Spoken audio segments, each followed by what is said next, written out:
In this video, we'll be taking a look at 5 college basketball games happening on February 17, 2026, and providing you with free team picks and total picks for each one of those games, so 10 picks in total. Welcome back to Cash Out Sports. Let's dive right into it. Oh, and don't forget to subscribe and to click the bell icon to get notified as soon as these videos get released so that you have more time to plan out your bets as we provide these videos on a daily basis. I can guarantee that you'll have all the important information that you'll need on these 5 college basketball games after fully watching this video. One more thing before we start. If you would like to gain access to our best exclusive sports picks to take your journey to the next level, then check out our Patreon in the link down below, where we offer our best single picks, parlay picks, and much more. Now let's get started. Michigan versus Purdue. Game like this feels big the moment you say it out loud. Michigan against Purdue in mid-February with everyone watching and both fan bases treating it like a mini holiday. 2 blue blood level programs, one trying to prove it is the best team in the country, the other trying to protect one of the loudest home courts in college hoops and remind everyone that Mackey is still a place where visiting dreams go to get stepped on. Michigan rolls in with a record that looks like a video game save file, something in the neighborhood of 24-1 overall, and a dominant mark in conference play that sits around 14-1, the sort of run that makes every arena they walk into feel a bit tenser than usual. They have that mix of high-end talent and depth that coaches talk about at media day and then usually never get. A front line built around Yaxel Lendeborg, Morris Johnson Jr., and Ade Mara that lets them play big without feeling slow, and guards like Elliot Cadeau and Nimari Burnett who steer everything without needing to force hero ball every other trip. The nice part for them is that the names you keep hearing, Cadeau, Burnett, Lendeborg, Mara, Johnson, Trey McKinney, LJ Kaysen, and Roddy Gale Jr. are actually on the floor right now, not just theoretical pieces on a preseason depth chart. Health-wise, things are mostly clean for Michigan, which matters when you are talking about covering margins instead of just scraping out wins. Lendeborg has already shaken off that minor calf issue and has been described as back to himself, which is a big deal when so much of their identity is tied to how active that front court is. Winters Grady floats on the report as questionable, which is something, but he is more of a rotation wing than a central pillar, and Ricky LeBert is a redshirt, already ruled out for the year, so his absence lives on paper more than it does in nightly game plans. The rest of the core is expected to be good to go, which is why the coaching staff can lean into that 8 or 9-man group without constantly glancing down the bench in panic. Purdue, on the other side, brings its own strong record to the table, sitting around 21-4 with an 11-3 type of mark in league play and a home record near 11-2, which is exactly what you would expect from Mackey Arena when it is full and unreasonably loud. The roster notes line up with what you see on the court. Braden Smith, Trey Kaufman-Renn, Fletcher Lawyer, Oscar Clough, and C.J. Cox are all firmly in the rotation and not just roster footnotes. Injury reports list no significant absences for the Boilermakers, which means what you have been watching on Big Ten Network and ESPN this season is what you should expect again. The same ball screen heavy offense, the same shooters flying off screens, the same crowd noise that feels like a physical thing when the game gets tight. Here is the thing that quietly tilts the picture. Michigan is not just stacking wins, they are stacking convincing ones, and they are doing it pretty much everywhere. They have taken care of business against names that carry weight: USC, Gonzaga, Nebraska, Michigan State, UCLA, and others, and they have not needed wild shooting luck to do it. They have leaned on size, rebounding, and a team style that produces close to 20 assists a night when the ball is really humming.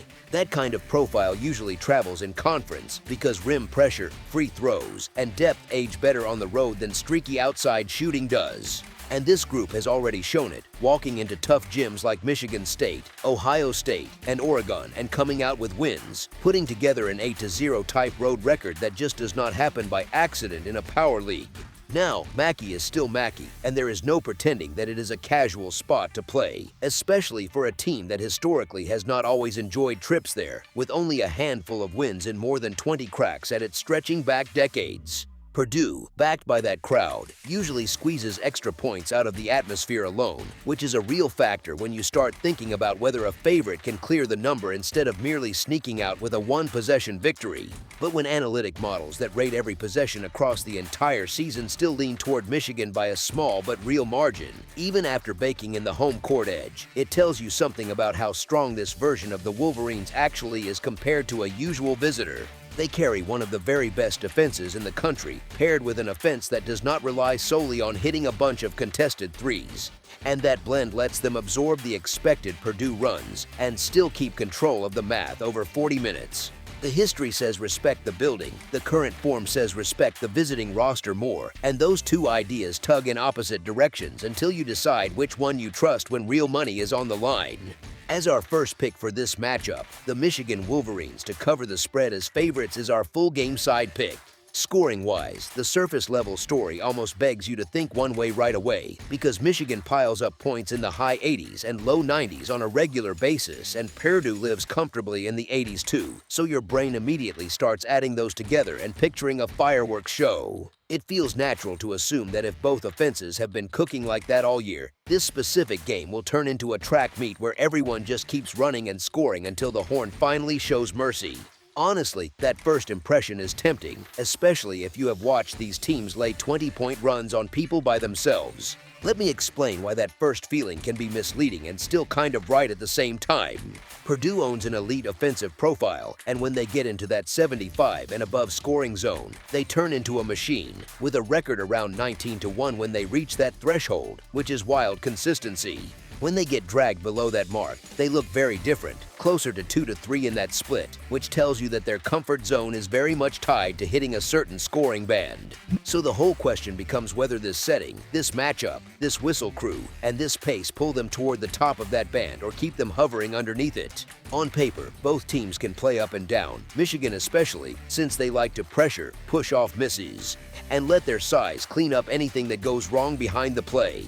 But Purdue is the one that often taps the brakes, runs half-court sets, and lets Braden Smith squeeze every bit of value out of each possession, milking clock, calling things out, and using screens like a chess player uses pawns. In a game this important, coaches usually lean toward control more than chaos, which nudges things toward longer possessions, more deliberate actions, and fewer of those wild up and down stretches that send totals flying upward.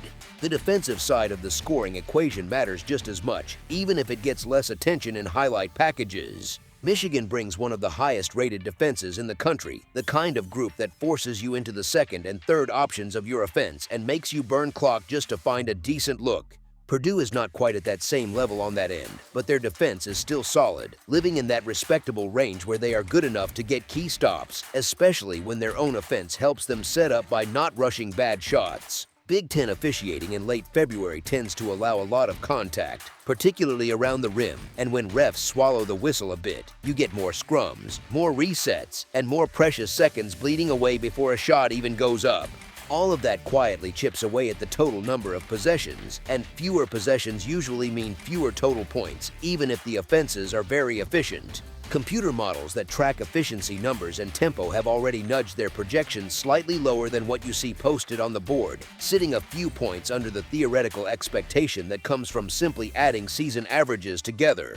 That gap may not sound huge, but when you are dealing with high numbers, a small difference between raw scoring averages and projected combined points can be where edges live. You also have the emotional layer, two teams in the top tier, every possession loaded with pressure, players gripping the ball just a bit tighter, coaches burning timeouts quicker when a run starts to form, all of which tends to favor cautious decisions over free-flowing offense. One more thing that steadies the picture, both teams are basically at full strength from a scoring standpoint for this matchup. Michigan is not missing any primary shot creators, outside of that questionable role player on the wing and the redshirt who was never expected to be in the rotation, and Purdue has no listed injuries of note. That means there is no surprise bench guy being thrust into major minutes or star guard being patched together at the last second, and the game is more likely to follow the patterns we have already seen from their usual rotations. When the rosters are that stable, the style battle, slow and calculated possessions against teams that can really guard, stands out even more as the thing that shapes how many points end up on the scoreboard. As strange as it sounds given how many points these offenses can put up, the combination of slower tempo, high leverage stakes, physical defense, and a slightly inflated perception from those big season-long scoring numbers suggests a game that does not quite reach the huge combined total many people will instinctively picture. As our second pick for this matchup, under the projected total is our full game total pick.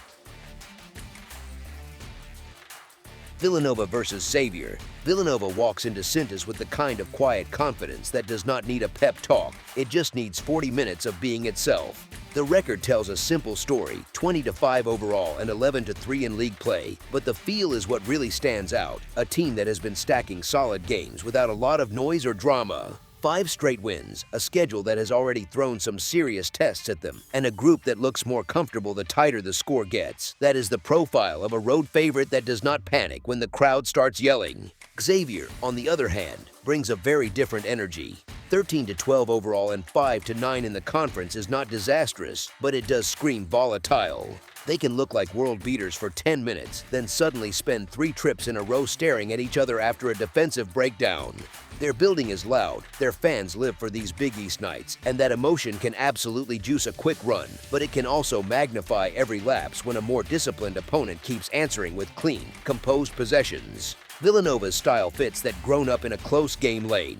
The offense is not just chucking shots, it is hunting good ones, stretching the floor, and picking its spots, almost like a chess player that already sees the end game while everyone else is still admiring the opening move. The defense has that same vibe, not the flashiest group, but it takes away the easy stuff, makes you work through full possessions, and quietly squeezes the clock while you search for something comfortable that never really shows up. On the road, that combination of patience on offense and stubbornness on defense tends to travel well, especially in a conference where half the gyms feel like pressure cookers. Xavier leans hard on movement and rhythm. The ball flies around, assists pile up, and when the threes are falling, the whole offense feels like it is skating downhill. The problem, of course, is what happens when those same shots miss and the other team refuses to give you cheap second chances. Villanova is built to punish that kind of all-gas, little-break approach, cleaning the glass, staying organized, and turning empty Xavier trips into slow, methodical scoring opportunities on the other end. It is not that Xavier cannot land punches, they absolutely can. It is that Villanova is much better equipped to keep taking those punches, keep its shape, and slowly tilt the game toward the version of basketball it prefers. Honestly, this matchup looks less like chaos and more like a long negotiation. One side wants pace and fireworks, the other wants control and math that favors their structure. When you put a hot, balanced, road-tested group against a streaky, offense-first home team that has been leaking points, the storyline keeps drifting toward the side that can win the game in more than one way. As our first pick for this matchup, the Villanova Wildcats to cover the spread as favorites is our full-game side pick. Both of these teams can score, and not in a fake, one hot night kind of way. They live around that high 70s mark, and if you only looked at the season scoring averages, you would probably shrug and expect one of those classic Big East shootouts that social media loves to clip for hours. There is a reason the number for this kind of matchup tends to sit high. The public sees pace, offensive talent, and recent box scores packed with points. Here is the thing, though, the shape of a game matters as much as the raw scoring. Villanova's defense is not glamorous, but it is organized, and organized defenses quietly shave points off totals. Longer possessions, fewer transition leakouts, fewer easy layups after live ball turnovers, all of that chips away at what looks like a track meet on paper. It is like watching a playlist where someone keeps sneaking in slow songs. The vibe shifts even if the speakers stay loud. Both teams also carry the same annoying flaw for anyone who bet on a big number. They are not exactly foul line snipers. They get there, sure, but they are not the type of groups that routinely turn late-game whistles into automatic points. In a game where the total expects nearly every possession to feed the scoreboard, leaving points at the stripe is a quiet killer. You get all the right ingredients for an over, then a parade of missed freebies drags the final tally back to earth. Recent meetings between these programs in Cincinnati have had that surprising feel too. Crowd buzzing, offenses capable, and then the rhythm shifts into something more deliberate and choppy. Physical half-court possessions, bodies banging on drives, and just enough defensive resistance that every made jumper feels like work instead of a layup line. You can almost picture that moment late in the second half when everyone looks a little heavier, the legs are tired from chasing shooters through screens, and jump shots start coming up short. Let me explain why that matters for the total. A high-scoring profile needs sustained pace and efficiency, not just a burst here or there. If Villanova's preference for structure drags the game into longer trips, and Xavier's own inconsistency leads to pockets of cold shooting, those stretches add up. Throw in below-average foul shooting on both sides, and you have a path where the game feels lively, maybe even a bit wild in spurts, but the final number never quite climbs as high as the projection suggested. As our second pick for this matchup, under the projected total is our full game total pick.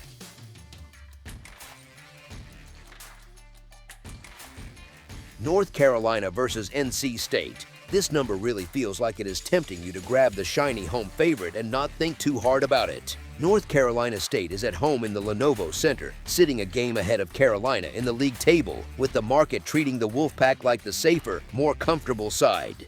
On the surface, it screams that classic idea of Wolfpack or pass that you see people toss around on X and ESPN talk shows. With a strong home record, something like 10-4 in their own building and 9-4 in conference play, a loud gym, and their rival walking in a little banged up. Here is the thing, once you slow down and look beyond the shiny favorite label, the matchup starts to feel a lot less one-sided.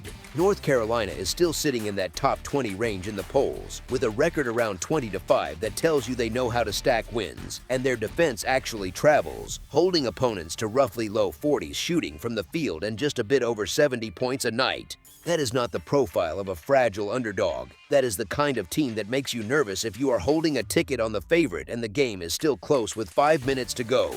They just went out without their best player and their starting center and handled Pitt, never trailing in a 79-65 win that looked calm rather than desperate. Instead of leaning on one star to save them, they got production from all over the rotation, which is exactly what you want from a group that expects to play deep into March. Honestly, that sort of balanced response when key pieces are missing says a lot about how steady the floor is for this team, even when the ceiling is not as flashy without all their weapons. North Carolina State leans hard into pace and fireworks, with an offense that lives in that mid-80s scoring neighborhood and a style that lands them in that upper tier on the efficiency charts. It is fun, it is loud, and it can blow a game open, but it also means they live in runs and swings rather than in slow, methodical control. Anyone who has watched a few Atlantic Coast Conference nights on a random Tuesday knows that kind of style can turn a double-digit lead into a one-possession sweat in about 3 trips up and down the floor.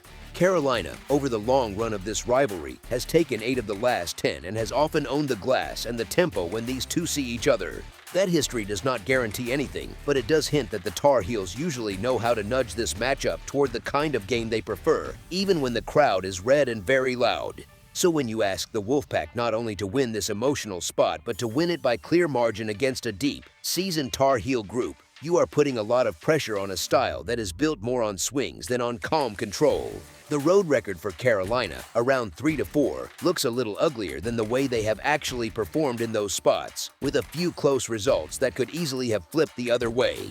North Carolina State, for all the energy, has not exactly turned every home game into a stress-free blowout, especially when teams make them execute in the half court and do not give away easy transition buckets. Add in the emotional weight on the home side, asked to prove they deserve to be set up as the stronger team against the blue blood up the road, and this starts to feel much more like a possession-by-possession grind than a simple coronation for the Wolfpack.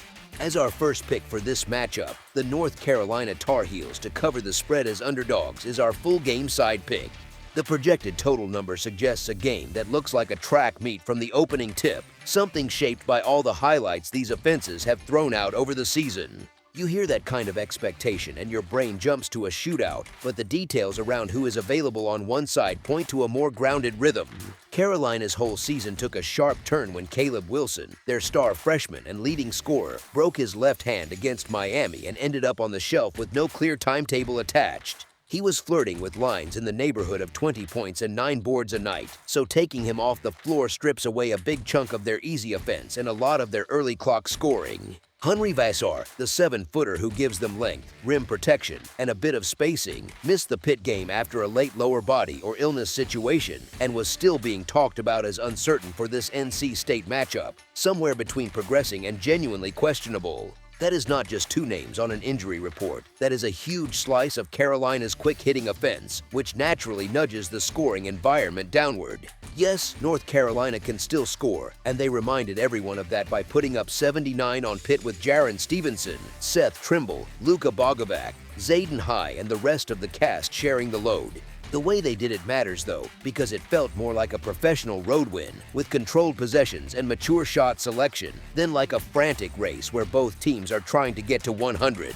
The final of 79-65 sat well below the sort of explosive number people tend to picture when they think about these rosters, and that is without even adjusting for rivalry nerves. On the other side, NC State is coming off a 77-76 game against Miami that still did not turn into a wild, no-defense affair, even though both sides had stretches of strong shooting. That kind of result is a quiet reminder that when the whistles tighten up and every possession starts to feel heavier, even high-octane offenses can get dragged back towards something more reasonable. Conference basketball in February often looks that way, with coaches grinding through sets, crowds riding every call, and players understanding that one bad three can swing a whole night. Carolina's defensive profile still leans solid, with opponents held around 70 points and low 40s shooting from the field, and without Wilson they have every reason to lean even more into that identity. The path that makes sense for them is one built on depth, discipline, and half-court execution, not on turning this into a pure sprint that plays into every strength of the Wolfpack offense. When both teams feel the rivalry tension, when one of them is missing a key scorer and a key big man, and when the stakes late in the season are loud in everybody's ears, the script that shows up more often is a game that is entertaining but still lives in a more manageable scoring range. Sportsline's projection model already shaded this matchup toward the lower side, reflecting the same mix of injuries, defensive strength, and late-season pressure that point away from a pure shootout. So while this still has the pieces to be fast, fun, and competitive, it does not have to rocket past a lofty expectation that is priced as if every scorer is healthy and both teams are running fresh, carefree legs the entire way. As our second pick for this matchup, under the projected total is our full game total pick. Louisville versus SMU. Louisville Cardinals take on the SMU Mustangs on Tuesday, February 17th, 2026, under the lights at Moody Coliseum at 4 p.m. Pacific Standard Time. Louisville comes into this one looking a lot more like a polished contender than a team trying to figure itself out. They are 19-6, sitting in that national top 15 range in overall efficiency, with an offense that grades among the top 15 and a defense around the top 30, and they play fast without losing their mind with the ball. Over the last stretch of February, they have handled business with some real authority, stacking comfortable double-digit wins over NC State, Wake Forest, Notre Dame, and Baylor, all off the same basic recipe: turn defensive stops into runs, keep the floor spaced, and send wave after wave of confident guards at you until something breaks. Michael Brown Jr. has shifted from promising young guard to "this guy might ruin your night" territory, pouring in close to 29 points per game across his last 3 outings and forcing opposing defenses into that ugly choice between pressing up on him or watching everything else open up. Around him, experienced wings like Javon Hadley add that grown man physicality that tends to travel. They can run clean, pretty offense, but they are just as happy turning a game into a series of body blows on the glass if that is what it takes. It already showed once in this matchup. The first time these two met, Louisville took care of SMU 88-74 at home, comfortably covering as a solid favorite by stretching the Mustangs across the floor, punishing sloppy possessions, and clamping down when it mattered late. Now this spot flips to the road, and the market still treats Louisville as the team that has earned the small favorite tag, even with SMU at home and both rosters listed clean on the injury report. Advanced numbers still stack the Cardinals higher overall and especially lean their way on the defensive side, which is usually what decides whether a favorite actually covers or just survives. SMU has plenty of talent and firepower, and they can absolutely get going, but they have looked far more comfortable when they are the ones expected to win. They sit at 13-1 straight up as favorites, only 3-7 as underdogs, and 11-14 against the spread overall. Louisville, on the other hand, matches that 19-6 straight-up mark with a slightly positive 13-12 record against the spread and a 10-7 clip when laying points. So when a minus sign shows up next to their name, they have more often than not done what they were supposed to do. When you put that together, recent form, how they handled the first meeting, the way their guard play can wear on SMU over 40 minutes, and the fact that the Cardinals have been more reliable against the number in this type of role, the matchup leans toward the favorite having the cleaner path to cashing the ticket by the final buzzer. As our first pick for this matchup, the Louisville Cardinals to cover the spread as favorites is our full game side pick. The total number being talked about suggests a track meet, and on paper you do have two offenses that back up that idea. Louisville averaging about 86.9 points per game. SMU sitting right around 86.2, both knocking down better than 49% of their looks from the field. Each side has multiple double-digit scorers, with Brown leading the way for Louisville and the backcourt pairing of Boopie Miller and Jaron Pierre Jr., doing a lot of damage for SMU, so on the surface, it feels like the type of game where you just expect points to come in bunches. The analytics support that picture on offense, both attacks grading inside the national top 20 in efficiency, with spacing, pace, and shot making that look very friendly to anyone who likes high-scoring basketball. They are not as kind to SMU's defense, which settles more into middle-of-the-pack territory, and that gap between elite offense and okay defense is what pushes expectations to that very aggressive level on the total. Here is the thing though, even with all that firepower, Louisville games have leaned under the number more often than not this season. They have seen only 9 overs compared to 16 unders. Even in that earlier meeting between these teams, with Louisville winning 88-74, the combined total of 162 still came up short of what the current number is asking these offenses to reach.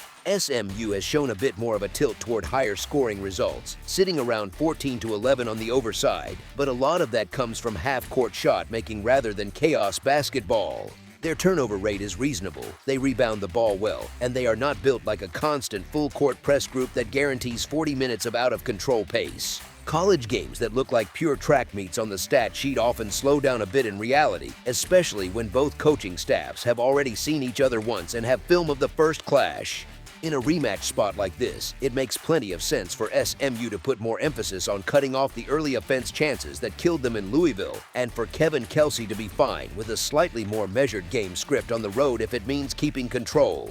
History in that building quietly backs the more cautious view too. Data from betting databases has flagged Moody Coliseum as a floor that leans toward lower scoring finals more than casual fans might expect. Action tracking sites have shown that both of these teams, for all their highlights, end up on the lower side of totals more often than the flashy scoring averages suggest, especially when the number climbs this high. With both rosters available, no major injury wrinkles to force wild rotation changes, and enough defensive pride on both benches to at least try to slow things down in key stretches, the most realistic script still includes pace and runs, just not quite enough sustained scoring to match the very top of the expectation. As our second pick for this matchup, under the projected total is our full game total pick. TCU versus UCF. TCU walks into this matchup with UCF wearing the underdog label, but it really does not feel like a simple favorite versus dog script when you look at how both teams have actually been living this season. TCU sitting somewhere around 16-9 and UCF around 17-7, both sitting at 6-6 in league play. Feels like two neighbors stuck in the same crowded hallway staring at the same postseason door. UCF has the comfy home floor and the nicer resume bullet points, sure, and that alone will nudge a lot of casual bettors toward the Knights without a second thought. The catch is that UCF has been wobbling lately, dropping 3 straight and even taking that rough one at home to West Virginia, the kind of result that makes everyone around the program suddenly very aware of the bubble talk they pretended not to hear before. TCU, on the other hand, has been playing like a team that finally realized the season is shorter than it feels, grinding out that overtime road win at Oklahoma State and following it up with a rugged upset of a top 5 Iowa State squad that would have broken a softer group. Those are not just pretty wins, they are the kind of games that teach a roster how to stay calm when the building gets loud and the possessions get weird. Against the number, TCU has quietly been one of those underdog teams that keeps cashing, covering in the majority of spots when they are getting points, while UCF has struggled more often when asked to carry the favorite tag and win with style. That gap is not magic. It is usually about mindset. One team freer to throw the first punch and the other too worried about how it will look on the committee sheet. Even the scoring margins tell a similar story, TCU putting up a healthy positive difference despite the grind of a brutal schedule, while UCF built part of its shine in a softer early stretch that does not quite mirror late-season Big 12 life. You can almost feel the pressure dividing them, UCF needing to protect its home floor and its bracket spot, TCU free to walk in as the villain, lean into its physicality, and drag this thing into a long, choppy, possession-by-possession battle where every basket feels like it swings the whole night.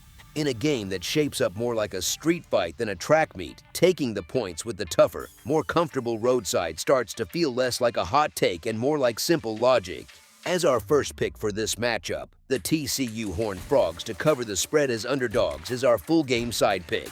On paper, the raw numbers scream offense, UCF hanging big scoring totals most nights, TCU living in that high-scoring range too. And anyone glancing just at season averages could easily picture a free-flowing shootout with everyone trading buckets like it is a pickup run. If that was the whole story, you would just shrug and expect a track meet, but conference play has a way of slowing the music, especially in February when legs are heavy, scouting reports are detailed, and coaches would rather win ugly than lose pretty. UCF's recent stretch has been loud in the wrong way, a string of losses where the actual total settled into more modest ranges than the offensive reputation might suggest, usually landing in spots that feel lower than what the market is asking for in this matchup. TCU has shown the other side of that coin, taking that statement win over Iowa State in a game that looked more like a defensive clinic than a fireworks show, with long possessions, contested shots, and stretches where a single-made jumper felt like it broke a drought. Season long, both teams lean slightly toward games sneaking under rather than exploding over, which is funny at first glance because neither brand screams grind when you just hear the names or think back to their best offensive nights. Here is the thing, though, Big 12 basketball in late February turns a lot of pretty systems into half-court wrestling matches, and UCF likes to bully the glass and work inside, which eats clock and turns each possession into a small tug of war in the paint. TCU's defense has been good enough all year to hold opponents to respectable scoring totals even against high-level offenses, and in a pressure spot where both staffs know what this means for March, it is hard to imagine them just trading quick threes for 40 minutes. This feels much more like a game where fatigue, nerves, and physical defense chip away at the scoring pace little by little, where long empty trips stack up, and where the final total looks quieter than the pregame hype suggested. As our second pick for this matchup, under the projected total is our full game total pick. That's all for now, so if you have any other games you would like reviewed, then leave a comment down below with the game you would like analyzed, subscribe to our channel, leave a like on this video, and we'll get to it as soon as we possibly can. We would also love to hear your opinion on the picks presented to you in this video, whether you agree or disagree with them, so leave a comment down below and do let us know.